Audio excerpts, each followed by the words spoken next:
Soybean তেলের দাম লিটারে 4 টাকা বাড়ালো সরকার। এখন থেকে প্রতি লিটারের দাম 199 টাকা আর খোলা সয়াবিনের দাম 179 টাকা নির্ধারণ করা হয়েছে। নতুন দাম আজ থেকেই কার্যকর হচ্ছে। বিকেলে সচিবালয়ে ভোজ্য তেলের মূল্য পর্যালোচনা সংক্রান্ত বৈঠক শেষে দাম বাড়ানোর ঘোষণা দেন বাণিজ্যমন্ত্রী খন্দকার আব্দুল মুক্তাদির।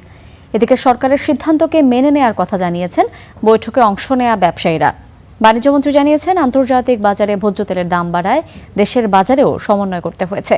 মন্ত্রী আরও জানিয়েছেন, গেল রমজানেই বিশ্ববাজারে তেলের দাম বেড়েছিল, কিন্তু সাধারণ মানুষের কথা চিন্তা করে তা বাড়ানো হয়নি।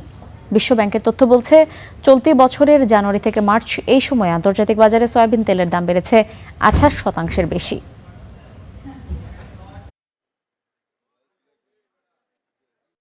আমরা কিছু ঊর্ধ্বমূল্য সমন্বয় সিদ্ধান্ত নিয়েছি। আমরা আশা করি আমাদের যারা ভোক্তা আছেন বৈশ্বিক পরিস্থিতির বিষয়টা বিবেচনায় নিয়ে তারা জিনিসটি বিবেচনা করবেন। আর আমাদের সাথে এই শিল্পের সাথে যারা জড়িত রিফাইনার মালিকগণ, তাদের প্রতিনিধিবৃন্দ আজকে তারা আছেন, আমদানিকারকরা আমাদের সাথে আছেন, এবং এই সমন্বয় তাদের লোকসানের বোঝা লাঘবে সহায়ক হবে। ভোজ্য তেলের দাম বাড়ানোর বিষয়ে আরো খবর জানবো। এই মুহূর্তে খুলনাতে আছেন আমাদের সহকর্মী রফিউল ইসলাম এবং সিলেটে আছেন সহকর্মী ইয়াহিয়া মারুফ। শুরুতে যাচ্ছি খুলনায়। টুটুল, আমাদেরকে জানাবেন, ভোজ্য তেলের নতুন দাম আজ থেকেই যে কার্যকর হচ্ছে, এ বিষয়ে ভোক্তাদের কোনো প্রতিক্রিয়া জানতে পেরেছেন কিনা? ভোজ্য তেলের যে দাম আজকে বেড়েছে সেটির প্রভাব অবশ্য এখনো খুলনাতে শুরু হয়নি, কেননা এই দামটি এখনো বাজারে এটি প্রভাব পড়েনি, অর্থাৎ বাজারে এটি এখনো ঘোষণা আসেনি। তবে আমরা কথা বলেছি কয়েকজন ব্যবসায়ীর সাথে, তারা যেটি জানিয়েছেন যে সয়াবিন তেল আসলে প্রায় 2 মাস হলো এটি পাওয়াই যাচ্ছিল না। আমরা একটু কথা বলবো এই বিষয়ে যে এই তেলের দাম বাড়ার ব্যাপারে।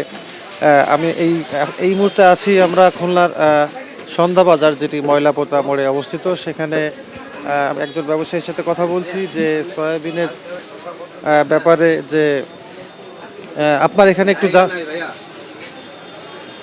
আমরা একটু জানতে চাই যে সয়াবিন তেলের দাম যে বেড়েছে, কত টাকা বেড়েছে আপনি জানেন কিনা, এবং এটার প্রভাব আসলে কি পড়ে? না, এটা আমি এখনো সেভাবে জানতে পারিনি কত কি বাড়বে। এমনি কোম্পানির লোক প্রতিনিধিরা জানাচ্ছে একটা রেট, সরকারের কাছে তারা আবদার জানাইছে, তারা বাড়াচ্ছে না বলে আমাকে হাতে তেল আসতেছে না বলে আমরা মাল বেচতে পারতেছি না। অনেক ঝামেলা পোহাচ্ছে, কাস্টমাররা অনেক ঝামেলা পোহাচ্ছে, ঠিকমতো মাল পাচ্ছে না আমার কাছে। হয়তো বাড়িতে 2-1টা তেল আমরা যারা স্টক করছে জানতে পারছি, তাদের কাছে বডি রেটে মাল কিনে আমাকে এনতে লসে বেচতে হচ্ছে, মানে কিনা যে রেটে কিনতেছি সেই রেটে আমাকে বেচতে হচ্ছে। এখন পর্যন্ত আমাকে কোম্পানির আমার মালই দিচ্ছে না, প্রায় 2 মাস হলো কোনো মালই দিচ্ছে না আমাকে। সয়াবিনে কোনো অর্ডারই কাটতেছে না, তারা ফোনই রিসিভ করে না, যারা এসআররা আছে তার ফোনই রিসিভ করতেছে না। ঠিক আছে, ধন্যবাদ।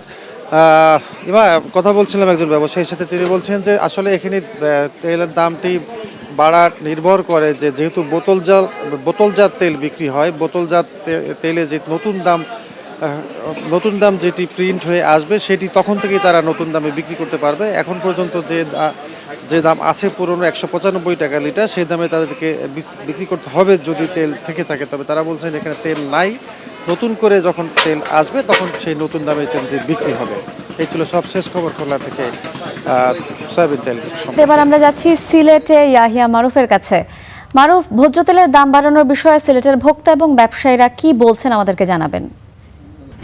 এই গত সরকার গঠনের মাত্র 2 মাস হয়েছে, এর মধ্যেই কিন্তু গত কিছুদিন আগে গ্যাসের দাম 2 দফা 600 টাকা বৃদ্ধি করা হয়েছে। তারপর জ্বালানি তেলের দাম বৃদ্ধি হয়েছে, এবার ভোগ্য তেলের দাম বৃদ্ধি। ভোক্তাদের অবস্থা তো বুঝতেই পারছেন, ভোক্তাদের মধ্যে চরম খুব বিরাজ করছে। তারা আমাদেরকে জানিয়েছেন যে হঠাৎ করেই এইরকম সিদ্ধান্ত, সরকার বারবার 2 দিন পর একটা করে পণ্যের এই নিত্য প্রয়োজনীয় জিনিসপত্রের দাম বৃদ্ধি, এটা কোনোভাবেই ভোক্তারা মেনে নিতে পারছেন না। আর ব্যবসায়ীরা আমাদেরকে যেটি বলেছেন যে সরবরাহ সঠিকভাবে তারা পর্যাপ্ত চাহিদা মতো সরবরাহ পাচ্ছেন না, যার ফলে হচ্ছে এমনিতেই তো এক ধরনের ক্রাইসিস তাদের চলছে, তার মধ্যে আবার দাম বৃদ্ধি হঠাৎ করে, সেটা তাদের জন্য এক ধরনের চাপ সৃষ্টি হয়েছে। কিন্তু এই এখন সিলেটের বাজারে গত 1.5 মাস থেকেই আমাদেরকে ব্যবসায়ীরা জানিয়েছেন ফ্রেশ তেলের কোনো সরবরাহ নাই, শুধু রূপচাঁদা তেল বিক্রি হচ্ছে। এছাড়া খোলা বাজারের যে তেল, সয়াবিন তেল, সেটি বিক্রি হচ্ছে। তেলের সরবরাহ সঠিক না থাকার কারণে এমনিতেই দামের যে নির্দিষ্ট যে নির্ধারণ দাম রয়েছে সেই নির্ধারিত দামে বিক্রি করা যাচ্ছে না এবং এক এক দিন এক এক রকম হচ্ছে, দামের পার্থক্য সৃষ্টি হচ্ছে। তারপরেও কোনো রকম ব্যবসা চালিয়ে যাচ্ছেন তারা। তবে ভোক্তারা এই বিষয়গুলো কোনোভাবেই মেনে নিতে পারছেন না যে বারবার দাম বৃদ্ধির ফলে। ব্যবসায়ীরা যেটি বলছেন যে যদি সরকার সরবরাহের ব্যবস্থা করেন এবং সরবরাহ পরিস্থিতি স্বাভাবিক থাকে তাহলে এই বিষয়গুলো তাতে তেমন একটা প্রভাব পড়বে না বলে ব্যবসায়ীরা মনে করেন। কিন্তু সরবরাহ সঠিক না থাকার কারণে দাম, এর মধ্যে আবার দাম বৃদ্ধি, আর নতুন দাম বৃদ্ধি হওয়ার ফলেও এখনও পর্যন্ত লেভেলে বোতলের গায়ে যে মূল্য রয়েছে সেই মূল্যে কিন্তু এখন পর্যন্ত তাদের বিক্রি করতে হবে। যখন নতুন করে নতুন দামের নতুন মূল্য সহ যে লেভেল বোতল বাজারে আসবে তখন সেই দামটা সরকার যদিও আজকে থেকেই কার্যকর করার ঘোষণা দিয়েছে, কিন্তু ব্যবসায়ীরা বলছেন যে ঘোষণা দিলেই কিন্তু তারা এই দামে আজকেই থেকেই বিক্রি করতে পারবেন না যতক্ষণ পর্যন্ত তাদের কাছে নতুন দামের নতুন বোতল জাতের তেল না আসবে। এই ছিল আমার কাছে সিলেট থেকে সবশেষ। মারুফ, আপনাকে অসংখ্য ধন্যবাদ।